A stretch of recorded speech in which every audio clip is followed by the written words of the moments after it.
And then, like, even after, like, talking about a claim and stuff like that, I can still sue afterwards, or?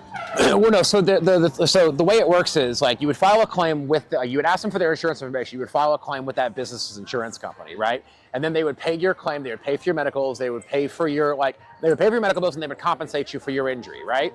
If they refuse to, if they're like, nah, you signed a waiver, or no, like, we think you broke the machine, or no, we thought you did it purposely, right? Then what they would do is, like, you'd have to get a lawyer to then sue them, right? In order to compel them to pay your things, right? But filing a claim comes first, and if they refuse to pay the claim or they don't honor it, then you would file a lawsuit to, like, force them to participate, right? So step one's filing the claim.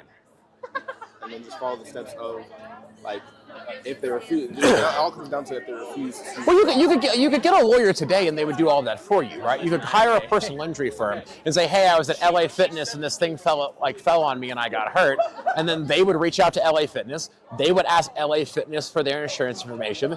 They would file a claim on your behalf, give them copies of all of your bills, and then ask them to pay you for your bills and to compensate you for your injuries, right? And then if they don't pay you, then they would sue that LA Fitness to force them to go to a hearing to then have a jury decide whether or not you were injured and whether or not you deserve compensation. And then if you win at a jury, LA Fitness would be responsible to pay you, and then their insurance company would indemnify them and write the check to you on behalf of LA Fitness.